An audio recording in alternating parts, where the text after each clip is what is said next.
everyone, and welcome to Geek Speak, the podcast. I'm your host, Sydney, and today I have two very special guests for me from SEM Geeks CEO Chris Delaney and business development strategist Jake Cohn. Welcome, guys. Thanks for having us. Thanks for having us today. All right, so let me hear a little bit about why you're such a credible source to be on the show. I've got about 20 years of experience in pay-per-click marketing, digital strategy, and so forth. So we've got a great team and learned a lot throughout the years, and it continues to change here. But yeah, and I've been on various business development teams throughout my years, and I've been with SEM Geeks for a year and a half now, so that's been a really cool process. And I think one of the really interesting things for us is that we work in such different industries and verticals, and we get to see what the funnel looks like from that regard of, you know, seeing a customer, nurturing them, and then getting to the point of them becoming a client. Well, that was a perfect segue into what our topic is today, which is business development and funneling. Totally wasn't planned, by the way. It was not planned at all. So what is a customer funnel? yeah, the funnel, I'm sure there's a formal explanation of what the funnel is, but to sum things up, and I would say it's the journey by which the consumer will take to get to an end goal. And that end goal could be purchasing a shirt, purchasing a car, purchasing jewelry, a lead perhaps, if you're looking for an attorney, a service contractor or something. And what's important in any campaign is making sure that you really nail down what that funnel should be. And we all know that could be a range of things depending upon who you're trying to get in front of. So. Absolutely. Yeah. And I think one of the most interesting things too, and I was kind of alluding to it earlier, is the timeline of those things, right? So within various industries and verticals, you might have a sale that happens immediately, but then you also have other experiences where you say, hey, you know, we really need to nurture this lead. We need to give them value-driven content to show them they may not know certain things. You don't know what you don't know, right? So I think it's really important to nurture those leads and eventually they get to the point of becoming qualified and hopefully a client. Yeah. One of the best ways I'd say to kind of lay that out is to just come up with some kind of example of something. And if we took one that was between that, right, a short close and a long close, Great Adventure, which is a entertainment family amusement park amusement park here in Jersey, but I think they also have establishments across the country. So not a client of ours, but let's take that idea and kind of evolve what that would be, and maybe we can lay out that plan for someone. And I think Great Adventure is such a great concept there, because you have so many different types of people going to Great Adventure. Right. There's different target market personas that you can reach. So, you know, for example, what's coming up right now? Fright Fest, right? Halloween. Yep. A big time of year. So they just get done the summer push, which is their big part of the year that runs probably May through late summer. Pulling people from all across the country, but primarily the three states, New Jersey, PA, Connecticut, maybe a few more, but that push is kind of done, and now the funnel needs to change, right? And the funnel for the Halloween, which is exactly on, when is that, October 31st? Yeah. That's so there we go there. But so what do? How do they get to that person, and how does that person change from the person that came in June? And I would think that in some way they're the same, but what changes there? And I think we know that everyone's in school, so you're not going to be pulling people from this far or that far to come in. So your geo-targeting will change. Halloween's a great thing, but is it for 2-year-olds? Is it for 2-year-olds at Great Adventure, where Right. it's a fun time, kind of scary at times, I'm sure, but kind of fun. So laying out between the kindergartner or the infant all the way up to, I would say, 35 or 45-year-olds that go to and everything in between. participate. Each one of those people should be segmented out to a certain persona and labeled that, and then think of what they need to see over a period of time for them to make that decision. And Chris, correct me if I'm wrong here, but in my mind, what you're saying there, with certain target market personas, we want to show certain things to the parents, but we might change that, Sure. experience for a teenager who's Yeah. going with a bunch of friends who want to have that Yeah. experience of being scared at Fright Fest and things like that. 100%. So it's an interesting thing, right? Because there's twofold there. There's the kids with no cash, but they have the power, let's say. The mom or the dad who has the cash and needs to be persuaded to go. Yep. So they will market to both of those channels, and they will tell the mom and dad what they want to hear, and they will tell the kids what they want to hear. And that doesn't mean they're getting two completely different objectives. They're getting a similar objective, but the parents probably want to know it's affordable, so promotional stuff on what it costs. The kids might be more incentivized by the rides or the events that they're going to be having there. So you've got to take that and position it in front of them. And where do you position it? A parent might be on a podcast, radio, For TV. sure. Yeah. A kid, I don't think, is on TV anymore.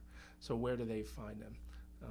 Social media. Snap. Yeah. I definitely remember being in high school and going to Fright Fest on Friday nights because all my friends are going, and there was like a place that we would drive by all the time, and it had like discounted Six Flags tickets. Sure. Mm. Yeah. So we would go in and get them, and then I would go so frequently that my mom got me a season pass, and then I never went after I got the season pass. Yeah, it's very neat to see that and understand what it took for you to annoy your mom enough to say that I want to go, and what it took for her then to say, I'm going to do this for her because I want to make her happy.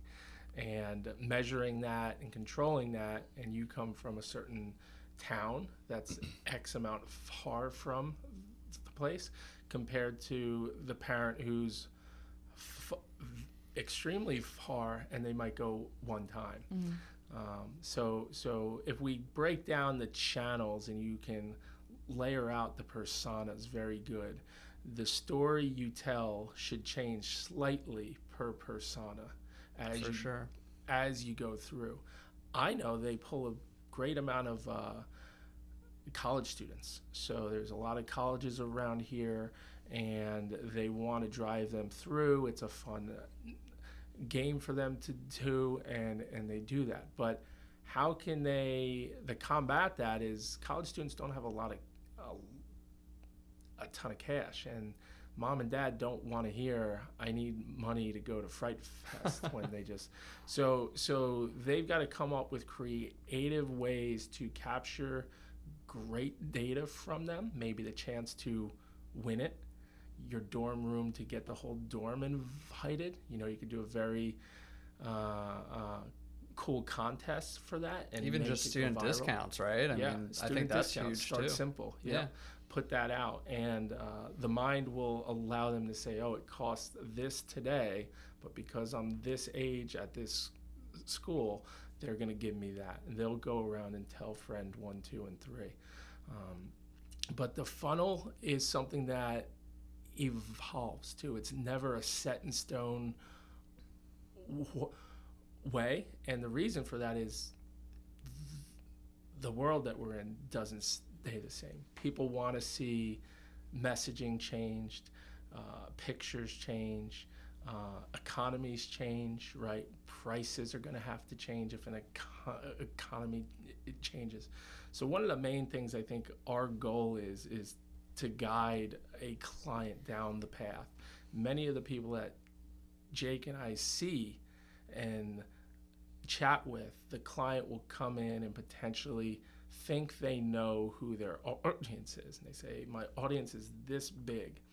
And they don't know the intricacies of each of those pockets. And we say to them, before they spend this money or spend that money, be smart, understand where it should be spent.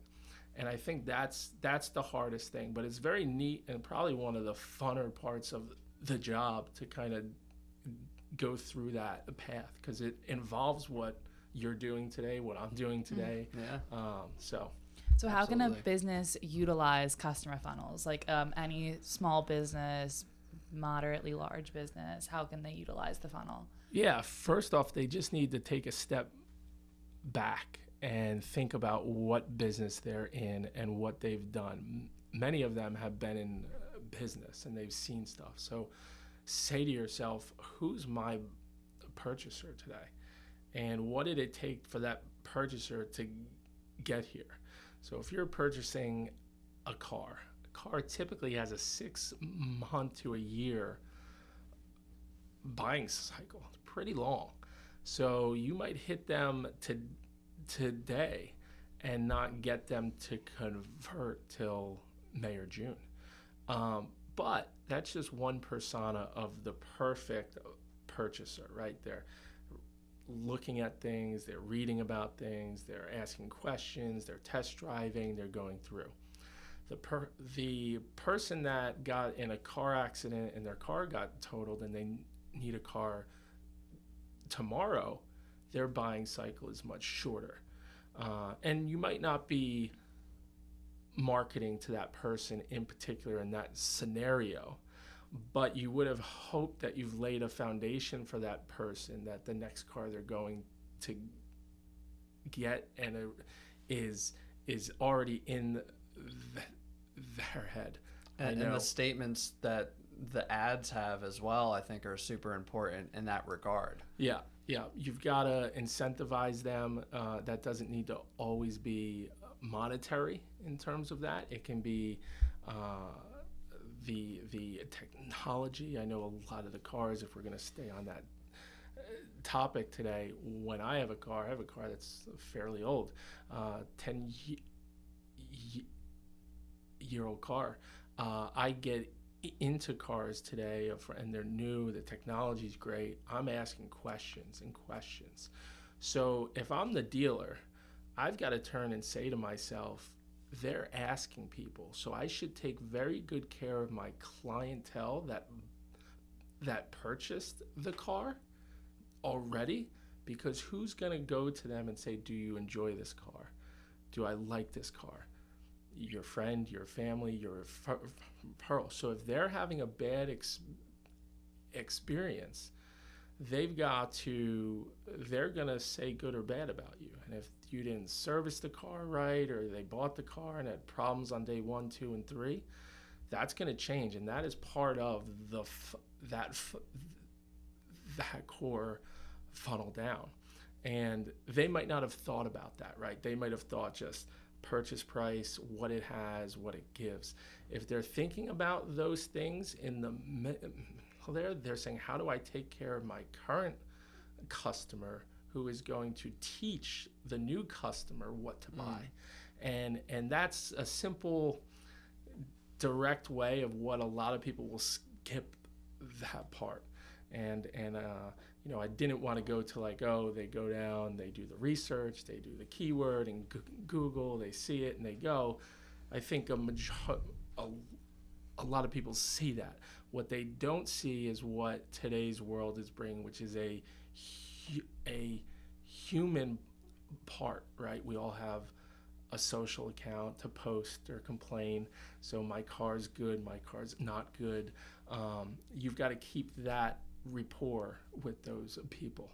Yeah, reviews are so important. I personally look at Yelp and other websites all the time to review that stuff. But one thing I wanted to bring up too, which I really enjoy about digital marketing is, the data behind all this stuff, right? So you're able to, in theory, split test different types of campaigns and see what's working and what's not. Mm-hmm. So you might be hitting one target persona, you're not really getting the conversions you want, but then you have another campaign who's targeting strictly another persona, and that's doing well. Right. So I like the idea of being able to utilize those tools and say, hey, this is working.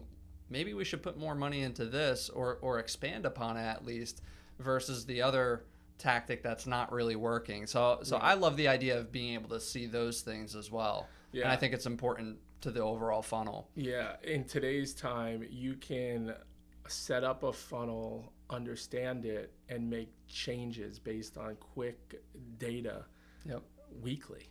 You don't need to wait months. Now, I'm not saying you don't need good data points, but you don't need to wait very long to see what's happening because you're so direct with who you're hitting.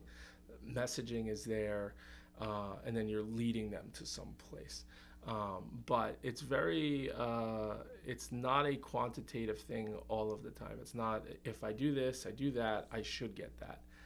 It's going to be a trial and error at certain times, depending on what part of the funnel you're trying to hit. The funnel has a top and a sure. bottom. Sure. The top is wide. The bottom of the funnel is very small.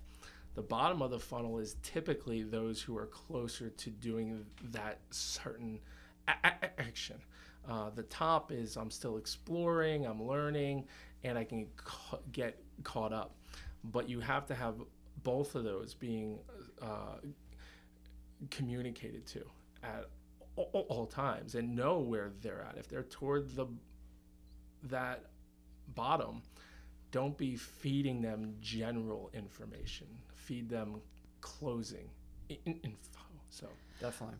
But a business doesn't have to just do this by themselves. There are tools online, of course, that help with that. Like we use Funneletics. Right. Jake knows a little bit more about that, but yeah, I think the reason we use that is it allows us to simplify it for people. Well, I think it's great because it's such a visual representation of what we're eventually explaining to a potential client.